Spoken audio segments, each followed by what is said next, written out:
Assalamualaikum warahmatullahi wabarakatuh. Selamat pagi, semangat orang kaya.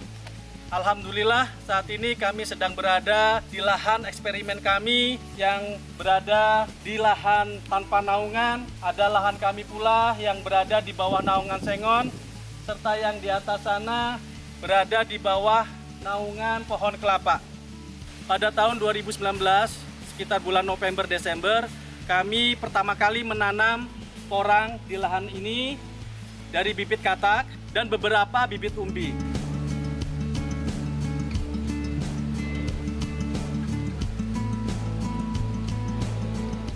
Dan pada kesempatan ini kami akan mereview bagaimana perkembangan bibit katak kami dan juga bibit yang berasal dari umbi. Ayo kita saksikan.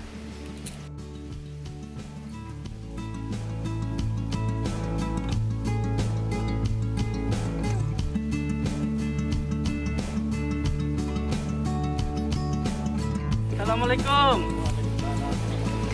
Pemirsa, saat ini saya sedang berada di lahan tanpa naungan yang tadinya adalah bekas sawah. Untuk lahan tanpa naungan ini di Desember 2019 kami menanam dari umbi kecil. Gimana Mbah proses daripada dalam perkembangan dari setahun ini? Dari pertama kali kita pernah bincang-bincang di video kami sebelumnya. Ini ditanam awalnya dari umbi kecil. Ya, kemudian ditahan 1 tahun. 1 tahun kan mau dipanen nggak jadi karena situasi lah gimana. Ini barangnya ini tidak akan bosok. Biarkan saja untuk tahun depan. Nah ini alhamdulillah setelah mau 2 tahun sudah bisa seperti ini. Alhamdulillah ini. Berkat ini semuanya yang pada kerja. Timnya Mbah ya, timnya Bapak. Pada kerja. Alhamdulillah. Kendalanya apa Pak? Ya suket. Rumputnya ya. Telung bulan ya. Jadi Bapak kerja di sini, yang di sono tumbuh. Oh gitu. Ini belum selesai, ke sana sudah tinggi lagi. Oh gitu. Kendalanya itu loh, hanya rumput kendalanya. Kalau tanahnya subur ya Mbak? Alhamdulillah ya. Subur lah.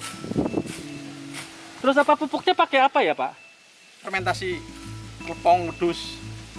Dari kotoran kambing dan dari sapi. Organik. Dan organik ya. Kenapa pilih organik? Ikannya lebih baik daripada pupuk yang pusri itulah namanya. Oh, pupuk yang kimia ya? Iya. Ini pakainya organik. Pakainya organik. Kendalanya apa selain rumput? Ya. Untuk di ini kan karena rumputnya bagus-bagus, orang yang punya kambing ingin ngarit. Nah, kalau ketika segera kan pada luka ininya. Ya maksudnya salah potong gitu ya. Ininya kepotong kan eman-eman, makanya setiap 3 bulan sekali harus dibersihin. Oh, jadi muter terus ya Pak ya? Iya, terus. Ya ini kan sudah hampir 3 bulan, mau naik lagi atas. Oh, tadinya di atas, dan ini ke bawah, di bawah terpotong, nanti di atas tumbuh lagi. Muter terus. Tapi kalau penyakit dan sebagainya bagaimana? Sementara ini nggak ada penyakitnya, bagus-bagus. Bagus-bagus ya, iya. Subur juga tidak ada penyakit ya. Alhamdulillah tidak penyakitnya. Terus apa namanya kalau yang di bawah itu? Itu polybag itu polybag baru ya penanaman dari katak. Kenapa nggak langsung ditanam di lahan? Lebih baik di polybag. Soalnya masalah apa? Kalau di polybag itu sudah besar. Oh gitu. Tapi kalau langsung itu kan itu kecil-kecil. Kalah ting suket. Oh. Kalah orang babat sama rumput ya. Ya paling baik pakai polybag dulu pertama. Nanti setelah besar umbinya baru ditanam. Jadi kalau Bapak itu ditanam di polybag sampai satu musim, di musim berikutnya jadi bibit umbi ya, nanti baru ditanam. Itu dan jadi lebih besar-besar seperti ini ya, maksudnya. Kalau langsung ke itu kalah ting suket itu. Kalah sama rumput. Kelemahan di sini karena tanahnya sangat subur, berlomba-lomba antara rumput dengan porang, mengakibatkan kalau yang di musim pertama itu kecil-kecil. Jadi solusinya yang Bapak lakukan adalah ditanam di polybag dulu. Iya, polybag ini lebih bagus. Lebih bagus ya Pak ya. Ngamatun ini lebih gampang. Nah, matunnya atau nyabutin rumputnya lebih mudah ya Pak. Kalau hama kayak macam tikus dan sebagainya? Enggak doyan. Enggak doyan ya. Pupuk sudah berapa kali, Pak? Ya setahun 2 kali. Enggak, kan pertama pakai kotoran kambing yang saya lihat di video sebelumnya ya. Setelahnya ada Ada pupuk. pupuk lagi, kemudian ada Ini- itu POC. POC. Ya, yang ketika POC. Nah, ini kan masuk musim kedua. Di awal dikasih pupuk lagi. Iya, di satu awal tetap Dikasih tetap pupuk kandang lagi. kandang. Setiap tetap mau Sama, tumbuh langsung dikasih. Sama yang tadi petroganik ya. Iya. Oh, dicampur itu, Pak ya. Setelah itu ada apa namanya? Pupuk lagi. Ya, Pupuk itu POC. Pupuk cair. POC zaman Belanda. Oh, gitu. Pupuk organik cair, Pak. Oh, bukannya POC zaman Belanda itu. POC pupuk organik cair gitu. Tapi baunya setukuran baunya. Baunya luar biasa tapi menyehatkan buat tanaman.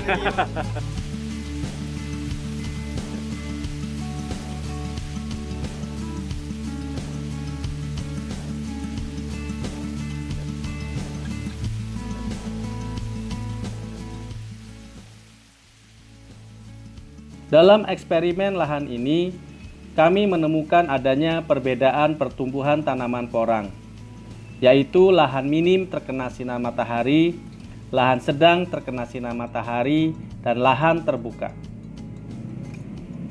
Tanaman porang pada lahan sengon yang minim terkena sinar matahari tumbuh subur, tetapi tidak selebat daunnya, banyak tanamannya, tinggi serta besarnya batang, dibandingkan tanaman porang pada lahan sedang terkena sinar matahari, yaitu di bawah naungan pohon kelapa, dan pada lahan terbuka, yakni lahan sawah.